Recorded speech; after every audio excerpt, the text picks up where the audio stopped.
श्री शिवाय नमस्तुभ्यम। हर हर महादेव। पंडित प्रदीप जी मिश्रा द्वारा श्री शिव महापुराण कथा काशी वाराणसी उत्तर प्रदेश में शुरू हो गई है। ये 7 दिवसीय शिव महापुराण कथा है जो 20 नवंबर से लेकर 26 नवंबर 2024 तक चली। कथा आस्था टीवी और यूट्यूब के माध्यम से लाइव देखी जा सकती है। कथा का समय है दोपहर को 1 बजे से शाम को 4 बजे तक। कथा 24 नवंबर से लेकर 26 नवंबर तक कथा का समय रहा 2 बजे से लेकर शाम को 5 बजे तक। आज 26 नवंबर 2024 7वें दिन की कथा यानी कि विराम दिवस की कथा पूर्ण हो चुकी है। कथा में गुरुजी ने कुल मिलाकर 11 उपाय पत्र और उपयोगी जानकारियां दी है।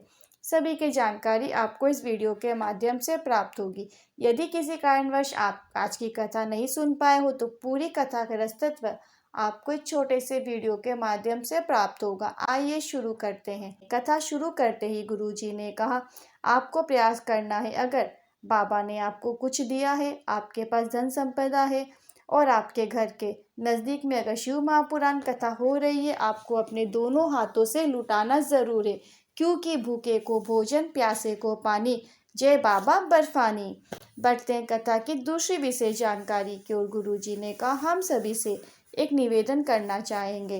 बहन भाई का जो संबंध है वो धन दौलत का नहीं होना चाहिए। बहन भाई का संबंध प्रेम का होना चाहिए। बहन को रक्षाबंधन में अपने भाई से कुछ लेने की आस नहीं रखनी चाहिए और भाई को अपनी बहन के यहाँ ये सोचकर रक्षाबंधन में नहीं जाना चाहिए कि मैं कम दूंगा, बल्कि ये विचार करके जाए, बाबा ने मुझे प्रदान किया है, मेरे पास खूब है, मैं अपनी बहन के द्वार में लुटा कर आऊँगा। बहन, बेटी, महादेव, गाय, इनको कभी भी देने से कमी नहीं होती है, बल्कि आपका बढ़ता ही चला जाता है। बढ़ते हैं कथा की तीसरी विशेष जानकारी की ओर।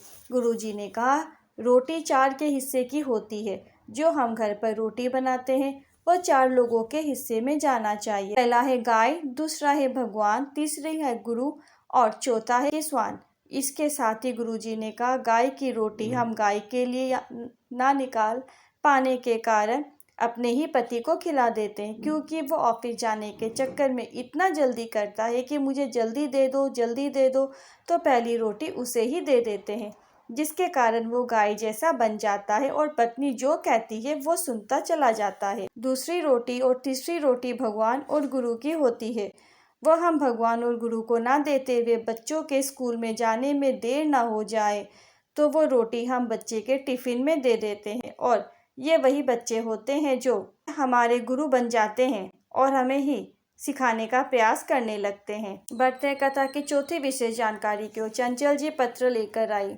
14 साल हो गए थे शादी को, पर संतान प्राप्ति नहीं हुई, संतान का सुख नहीं हुआ, पर बाबा की कृपा से मुझे संतान सुख की प्राप्ति हुई है। इसी का आभार व्यक्त करने कथा पंडाल में आई हूँ। बढ़ते हैं कथा की 5वीं विशेष जानकारी की ओर। शिखा गुप्ता जी पत्र लेकर आई।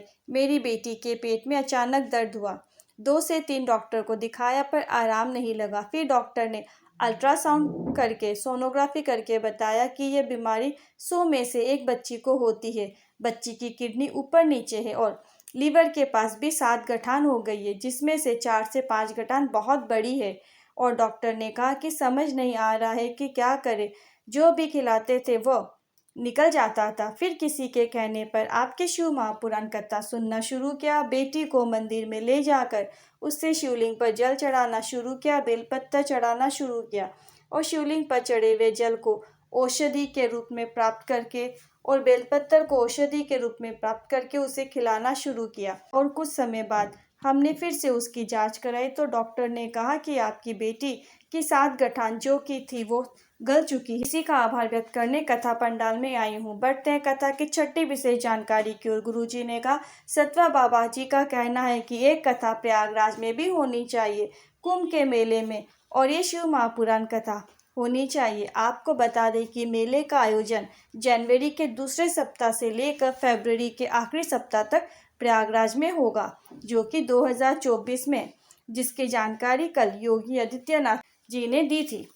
हम आपको बता दें कि गुरुजी पंडित प्रदीप जी मिश्रा ने अब ऐलान कर दिया है कि सतवा बाबा जी के कहने पर प्रयागराज में कुंभ के मेले के समय में 7 दिवसीय शिव महापुराण कथा होगी, जिसकी डेट अभी तक नहीं बताई गई है, पर जैसे ही बताई जाएगी आपको इस चैनल के माध्यम से आप तक पहुंचा दी जाएगी। इसीलिए चैनल को सब्सक्राइब करें। बढ़ते हैं कथा की 7वीं विशेष जानकारी की ओर। गुरुजी ने कहा 29 नवंबर को हम कृष्णेश्वर ज्योतिर्लिंग बाबा के द्वार में पहुंचेंगे और 2 घंटों के लिए संतों के से मिलने का कार्यक्रम है।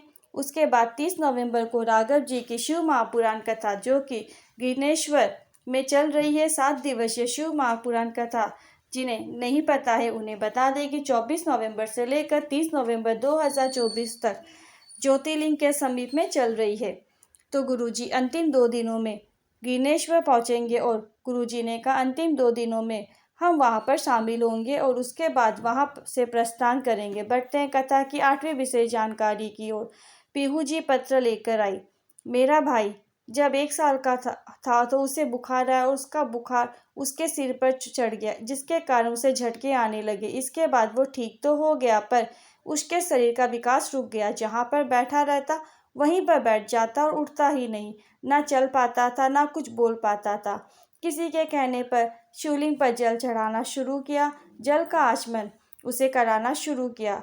इसके साथ ही समय निकलता रहा और अब वो चलने लगा है, बोलने लगा है। इसी का आभार व्यक्त करने कथा पंडाल में आए हैं। बढ़ते कथा की 9वीं विशेष जानकारी की ओर। गुरुजी ने कहा शिव कब मिलता है? मनुष्य का शरीर हो और मनुष्य सरल हो तभी शिव मिलता है। बढ़ते कथा की 10वीं विशेष जानकारी की ओर।